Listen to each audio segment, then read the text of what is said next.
Match number 23 of the Big Bash features the Melbourne Stars and the Hobart Hurricanes. Let's build our fantasy team on my 11 Circle Fantasy Pick on ESPN Cricinfo. I'm Raunak Kapoor, and ESPN Cricinfo's Andrew McGlashan is all set to join me.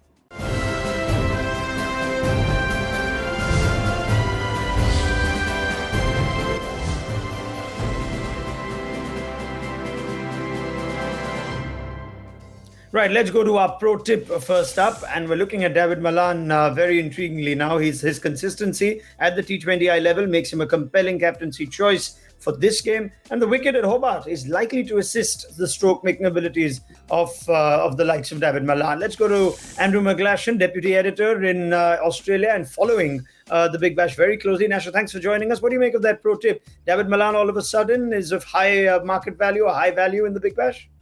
Absolutely, the world number one T20 batsman. I mean, it's a bit of an embarrassment of riches in the batting in this game. You look across both sides, there are probably half a dozen players you could really pick out for this position, but you won't go far wrong with Malan. Obviously, one of the things we tend to watch with Malan is that he starts slowly, but then he can catch up. And it'll be interesting to see whether he can kick on now that he's got a few innings under his belt in this tournament after his quarantine, whether he can kick on, but he's certainly a pretty safe bet. Yep, we're going to go for that safe bet as our captain choice. Let's see what our team looks like, and I'll get Nasha's thoughts as we scan through it. Before that, a quick reminder to everyone on the My 11 Circle Fantasy app, 100 credits for every user to pick their fantasy team. 4 categories of players to choose from: batsmen, bowlers, wicket keepers, and all-rounders. You can pick a maximum of 7 players from one team in any given contest, and we'll throw in 4 substitute options for you as well towards the end of this video. As I said, the pro tip suggests David Malan. Nasha likes that choice, and we're going to go with him as captain. He is the number 1 ranked T20I batsman, the highest run scorer for his side in the last game with the 32 ball 39, but in this calendar year in 2020 he scored 397 runs in 10 T20Is at an average of nearly 50 and a strike rate of over 140. Vice captain choice, Nicholas Pooran. You're not going to keep him far away after that stunning 26 ball 65 against the Sydney Sixers. He was also pretty good in the IPL and the CPL before that, so Nicholas Pooran continues his rich run of form in T20 leagues around the world, and keep in mind he's going to give you some extra points as wicketkeeper as well.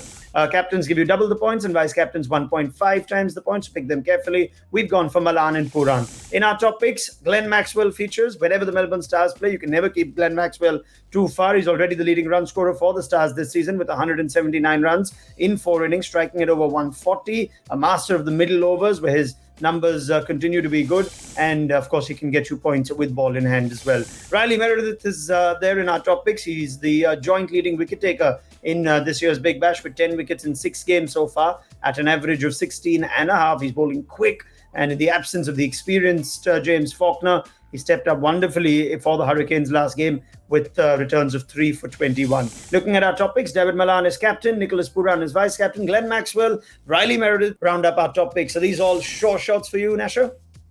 Yeah, I think they represent the players who are in form. I mean, you mentioned Riley Meredith there. He's really bowling with heat this season. He is getting it flying through, sometimes on not the quickest pitches that you'll see. So he's really exciting. The advantage with him is obviously he may go for runs, but he's a strike bowler, so he'll pick you up plenty of wickets. And as you say, you can never really leave off Glenn Maxwell from a list like this. He's always liable to do something bat, ball, or in the field. And then Pooran has just lit up that game the other night, didn't he, with that 60 odd off 25 balls, a spectacular innings, and he looks primed to do some more damage in this tournament. So you can't go far wrong with those players.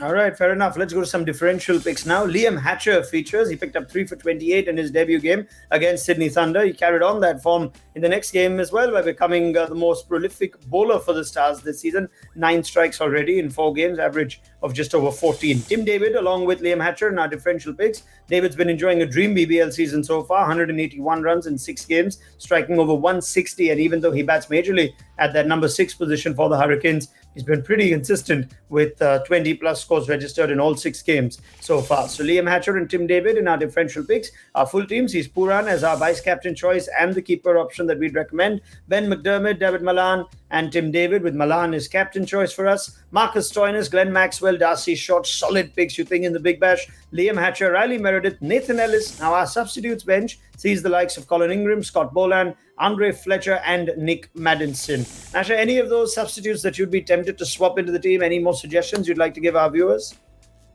Scott Boland has impressed me a lot this tournament. He's steady. He's pretty nerveless. We saw him bowl that thrilling final over the other night to get the Hurricanes over the line by 1 run against the Heat. So he's someone to keep an eye on. Maybe a set, depending on conditions, depending on the team lineup that he's facing. Andre Fletcher hasn't hit his straps yet this tournament. I think it's 5 innings and he's not reached 20 yet. So I think you'd have to be careful whether you are going to utilize Andre Fletcher at the moment. Clearly, the potential for him is huge, but he's certainly not found his range yet in this tournament. So I'd be slightly nervous of using him in a side just yet. But we've certainly covered most of the bases. The one name I would throw in from the Stars is always keep an eye on Marcus Stoinis. He's had a bit of time off to rest, to get out of the bubble in this tournament. He's back now, and we saw last season what he can do. I think once he gets into the gears again in this tournament, he'll be one to keep an eye on. All right, thank you very much, Andrew McGlashan. Very impressive debut from you as well on my 11th Circle Fantasy Pick on ESPN Cricinfo. We'll be hearing plenty more from Nasher, as he's got the best view of the Big Bash in Australia, covering every game, and we'll be back with him and with our other experts to give you plenty more insight, expert opinion and data to help you build your fantasy teams on my 11th Circle Fantasy Pick on ESPN Cricinfo.